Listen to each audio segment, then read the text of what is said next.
जल्द ही आपको कैब से राइड बुक करने के लिए ओला, उबर और रैपिडो जैसे ऐप में सेम जेंडर का ड्राइवर चुनने का ऑप्शन मिलेगा। साथ ही ट्रिप पूरी होने के बाद ड्राइवर को टिप भी दे सकेंगे। इस टिप की पूरी रकम ड्राइवर को ही मिलेगी।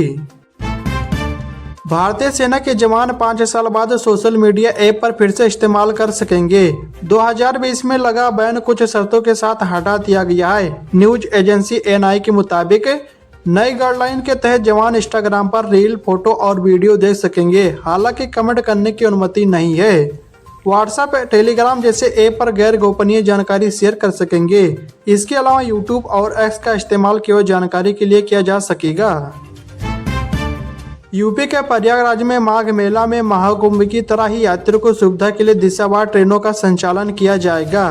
प्रयागराज जंक्शन को छोड़कर अन्य रेलवे स्टेशनों से अलग अलग रूट की ट्रेनों का संचालन किया जाएगा। जिस रूट की ज्यादा भीड़ होगी उस रूट पर ऑन डिमांड स्पेशल ट्रेनों का संचालन किया जाएगा। उत्तर प्रदेश के 1 लाख चीनी मिल कर्मचारियों को नए साल पर तोहफा देने जा रही है। कर्मचारियों के वेतन में 2149 रुपये बढ़ाने पर सहमति बनी है।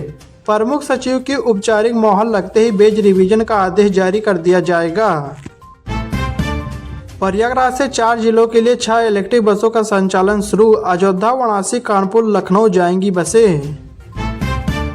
फरवरी से बदल जाएगा महंगाई यानी कि जीडीपी मापने का तरीका। सरकार नई सीरीज जारी करेगी। अभी 14 साल पुराने आंकड़ों के आधार पर कैलकुलेट होती है। मुरादाबाद से दिल्ली रूट पर नई एसी बसों का संचालन शुरू कर दिया गया है। पहले किराया 310 रुपया था, जिसे बढ़ाकर 365 रुपया कर दिया गया है। इस हिसाब से यात्रियों पर 55 रुपये का अतिरिक्त बोझ पड़ेगा। नई एसी बसों के कारण पुरानी एसी बसों का संचालन फिलहाल बंद कर दिया गया है। रायबरेली डिपो को 35 नई रोडवेज बसें मिली हैं, जिससे दिल्ली और लखनऊ जाने वाले यात्रियों को सुविधा होगी। इसमें 20 छोटी और 15 बड़ी बसें शामिल हैं। नई बसों को माघी पूर्णिमा व लंबी दूरी के रूट पर चलाया जाएगा। चलिए दोस्तों, अगली खबर बताने से पहले इस वीडियो को भी लाइक करें, शेयर करें और चैनल को सब्सक्राइब करके बेल आइकन प्रेस कर लीजिए। माघ मेला 2026 में आने वाले श्रद्धालुओं के यातायात अनुभव को सुगम और सुविधाजनक बनाने के उद्देश्य से जिला प्रशासन द्वारा रैपिडो बाइक सेवा उपलब्ध कराई जा रही है। यूपी में सड़कों पर इलेक्ट्रिक वाहनों की संख्या बढ़ाने की तैयारी में है। इसके लिए योगी सरकार ने परिवहन विभाग को 50 करोड़ रुपए से ज्यादा का अतिरिक्त का बजट देने का फैसला किया है। इस रकम का सीधा फायदा आम लोगों को मिलेगा, क्योंकि इसका इस्तेमाल इलेक्ट्रिक वाहनों पर सब्सिडी देने में किया जाएगा। भारत मौसम विज्ञान विभाग यानी कि आईएमडी ने उत्तर प्रदेश और दिल्ली समेत कई राज्यों में शीतलहर का अलर्ट जारी किया है। बारिश और बर्फबारी के कारण ठंड और बढ़ने की संभावना है। आईएमडी ने लोगों को सतर्क रहने और आवश्यक सावधानी बरतने की सलाह दी है। शीतलहर से बचने के लिए गर्म कपड़े पहनने और घर के अंदर रहने की सलाह दी गई है। प्रदेश में प्रदूषण मानकों को लेकर सख्ती बढ़ा दी गई है। जिन वाहनों के पास वैध प्रदूषण प्रमाण पत्र नहीं पाया जाएगा, उन पर 10,000 रुपये तक का जुर्माना लगाया जा सकता है। दिल्ली में भाजपा सरकार नई इलेक्ट्रिक वाहन नीति ला रही है, जिसमें इलेक्ट्रिक वाहनों पर बड़े स्तर पर सब्सिडी देने का विचार है। इस नीति के लागू होने के बाद इलेक्ट्रिक वाहन और डीजल पेट्रोल वाहनों की कीमतों में अंतर कम होने की उम्मीद है। भारतीय रेलवे ने लंबी दूरी की यात्रा के लिए किराए में बढ़ोतरी की घोषणा की है। यह नया किराया 26 दिसंबर 2025 से लागू होगा। 215 किलोमीटर से ज्यादा का सफर करने वाले यात्रियों को अब हर किलोमीटर के लिए 102 पैसे अतिरिक्त चुकाने होंगे। गोरखपुर शहर को जाम मुक्त करने के लिए यातायात पुलिस और परिवहन विभाग ने सख्ती बढ़ा दी है। 1 जनवरी से केवल परमिट वाले ऑटो ही शहर में चलेंगे, जिनकी संख्या लगभग 3000 है। ग्रामीण क्षेत्र से आने वाले ऑटो को 16 किलोमीटर की परिधि से बाहर रोक दिया जाएगा। शहर में चलने वाले ऑटो की पहचान के लिए स्टिकर लगाए जा रहे। नियमों का उल्लंघन करने पर परिवहन विभाग चालान करेगा। कृषि विभाग ने खाद की कालेबाजारी रोकने और जरूरतमंद किसानों तक उचित मात्रा में उर्वरक पहुंचाने के लिए वितरण प्रणाली में बदलाव किया है। नई व्यवस्था के तहत अब किसानों को उनकी भूमि जोत यानी कि खतौनी के आधार पर ही खाद मुहैया कराई जाएगी। ट्रेन में जनरल टिकट का प्रिंट रखना जरूरी नहीं। रेलवे ने कहा कि मोबाइल पर डिजिटल टिकट दिखाना काफी है। वंदे भारत में मिलेगा पारंपरिक व्यंजन।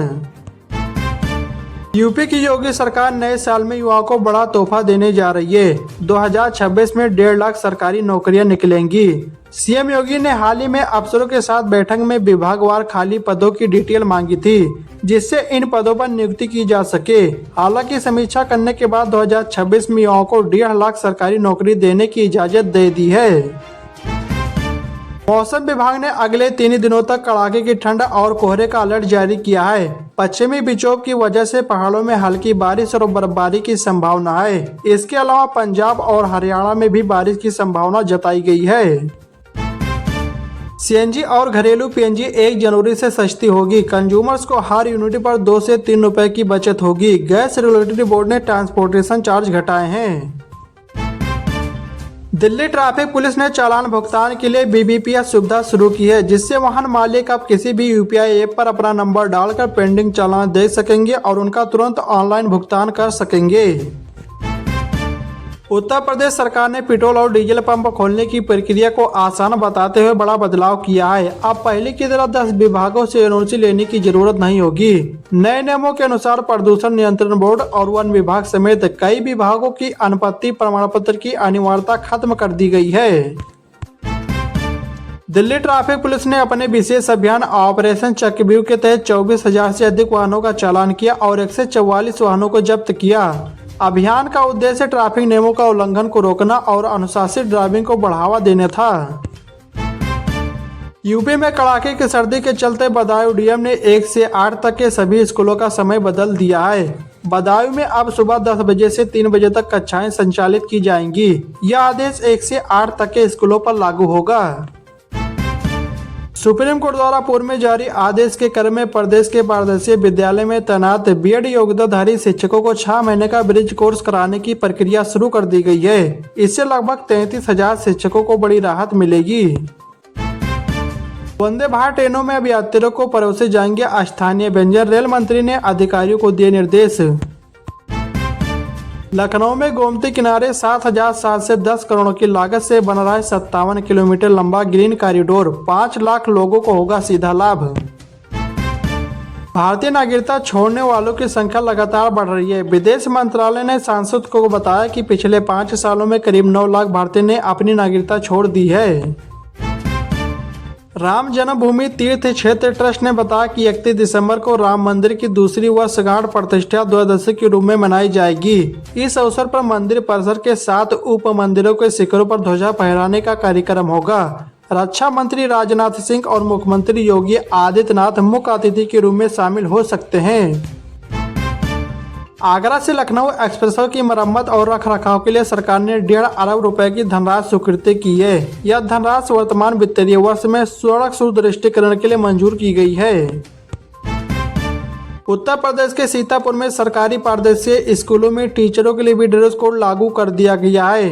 डीएम ने इस बारे में आदेश जारी किया है। कोई भी टीचर अब जींस और टी शर्ट में स्कूल नहीं आएगा।